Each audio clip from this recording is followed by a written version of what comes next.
Greetings, class 702. Today we are focusing on family systems therapy, also known as relationship therapy.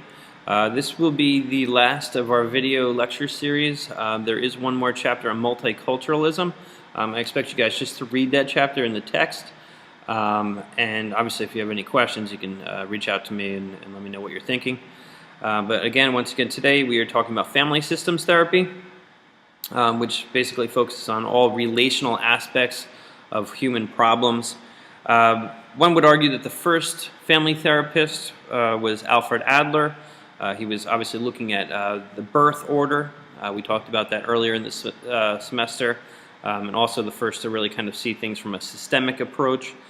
Some of the other pioneers of family systems therapy is Murray Bowen, Virginia Satir, Carl Whitaker, Sal Minichin, and others. This is still a very new theory, and it's still developing. It could definitely fall into that postmodern kind of era that we've been talking about lately. But it kind of started in the 1940s, 1950s, when the ideas of working with families became a revolutionary concept. Obviously, for some time before that, we had been working with individuals, but someone had the bright idea to start bringing in families. And say, hey, you know what, let's get multiple perspectives and multiple views on this kind of issue or problem. This is a very much systems perspective kind of theory. In many ways, it works against our Western ways. In the Western world, we are taught to be individuals. I'm given a name. My name is Mike, and I am this, this, and this, and this. As opposed to, let's say, some of the Eastern cultures where the family name counts so much more than the first name, and also there's a much more collective kind of unit and a lot more emphasis on the family than the individual. So this is kind of revolutionary for Western standards, and it is something that kind of requires us to kind of walk outside of our comfort zone a little bit. And maybe look at things from a different angle. Again, the West tells us that we are unique, independent individuals, but what we need to realize is we live most of our lives with our families. These are the people that we wake up to. These are the people that we take care of. These are the people that we spend our most important life events with, weddings and funerals and holidays. So, it's really a matter of, excuse me, I apologize for the brief interruption. Obviously, we spend most of our times with our families, so it's important to kind of pay attention to what they have to say, and maybe because we live in these systems, in this family unit, then that would be the kind of place to kind of bounce ideas around and off of. Oftentimes when we do family systems therapy, there's the identified patient, aka the one person who either has the problem or is presenting the problem, and then sometimes that identified patient may vary. It can change from time to time. In the last case we're talking about mom, and now we're talking about sister, and then the identified patient will be the brother or the father. It can change. But we talk about how that identified patient is in relation to the rest of the family. Again, the importance of the family overrides the importance of the individual. So we ask these questions: who is the family? Who is in your family? Does family include mother and father? Maybe it doesn't include mother and father. Do you have brothers and sisters? Do you want to include cousins in the family? You could just imagine what that might look like. Like, okay, I'm going to bring in my family, and before you know it, there's 20 people in the room waiting to get counseling. And there's no necessarily right or wrong. You can bring 20 people in, or you can bring 3 people in. The question is, who is family to you, and whether or not you want them there. This also brings up other kind of perspectives. Okay, so if we're in a family, where does it stop with who brings who in? Okay, what if, I want to bring in X, Y, and Z, and then maybe one of those people want to bring in their wife and then their family. So where does it stop? Where does it end? Where does it begin? These are things that you're going to have to talk over with your client, but it definitely brings up those kind of questions. And also sometimes you got to think about who might somebody not want in on therapy. Maybe there's an estranged family member or someone that is involved in some sort of ongoing conflict, a divorce, whatever it might be, and whether or not people want that person in. And sometimes you might have a little bit of an issue because some people want that person in, some people don't want that in. I'm just trying to get you to think about some of these questions when you think about bringing in the family.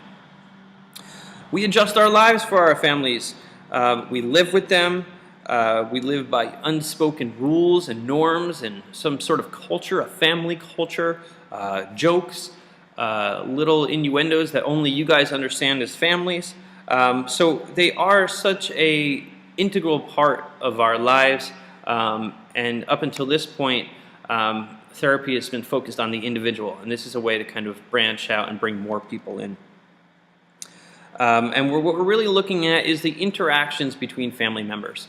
What's going on between brother and sister, what's going on between mother and father, and how that might change, and how it changes maybe either due to events or changes depending on who's relating to who. And we talk about these relationships and we talk about these interactions and how they affect us as human beings.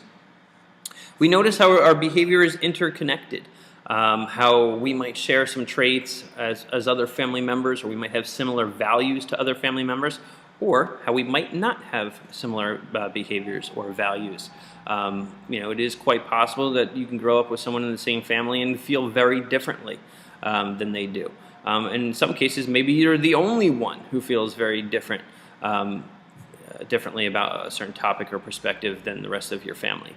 And we talk about that, and we talk about kind of the interactions and how behaviors are interconnected. We talk about family traits, we talk about traditions, we talk about norms, the very things that make you a family. We talk about whether they're good, whether they're bad, whether they're pleasant or negative, and how that affects each individual within the family.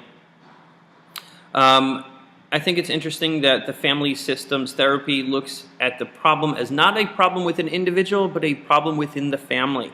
This is a living system, this family. It's constantly changing, it's dynamic, and what's going on within the system is important. It's not so much important as to just that one individual. It affects the whole system. And it's sometimes, as with any piece of a system or a machinery, if one part breaks down, the whole thing can break down. I'm sure we can think of a number of scenarios where if one individual does something or has a presenting problem, how it could affect the family. Alcoholism, for example, or some sort of accident, a car accident that affects the mother or the father of the family will trickle down and affect everybody. These kind of things we kind of look at. When we talk about the problem, we talk about the purpose of solving that problem for the family. We talk about how sometimes it's unintentionally maintained by the family process. Just the way that we treat one another within the family might keep something going, might keep the bad blood brewing. Our communication style, for example, might unconsciously keep these problems in place. We look at the family's inability to function properly.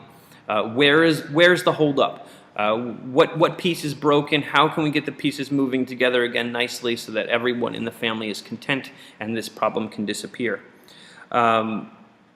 Sometimes these symptoms or the roots of the problems can span across generations. Something that might be coming to mind right now is the role of women and how that's changed specifically across recent generations. But how you might still have a grandmother or a great-grandmother who really holds on to those old traditional roots where maybe perhaps women shouldn't work and are only meant for creating babies and maintaining a happy household. Obviously, things have changed since then. But there's a lot of sometimes old school generational issues that still create problems today. And we talk about those. We talk about how this identified person or this identified problem is within the family, how it affects the family. What we do is we create genograms. little charts and little pictures and ways to kind of map out our family, to kind of see who is in the family, see who's immediately affected by this problem, whatever these issues might be. And it's a way to kind of see things visually, and we can go from there, and we can kind of tackle some of the issues. We also invite family members into the group. We want their perspectives. There might be things that, as the identified patient, we might need to explain to the family. We might need to explain how perhaps dad's vision is bringing you down, or how brother's alcoholism is affecting you as a family. So there's obviously invites to other family members. We are focusing on the impact on the family, on the individual. Let's say, for example, someone decides to come out of the closet and disclose that they're gay. How that's going to affect the family, and also how the family affects that individual and how they make them feel. Those are the kind of things that we do going back and forth. We talk about culture, we talk about generations, we talk about what it means to share the same last name and those same shared stories, and knowing the same individuals and growing up in the same houses and how that's affected us. And what we're really trying to do is we're really trying to restructure and to reframe the family unit. Obviously, if you're going to some sort of counseling or therapy, there's probably a problem. And we want to talk about how we can make that better. And oftentimes that involves changing the entire system, aka changing the entire family. Because you might not know it, but someone might be unconsciously feeding into the problem. And we need to A, highlight the problem, B, recognize everyone's role within the problem, and C, talk about what each family member can do to help solve the problem. So all these kind of things are discussed.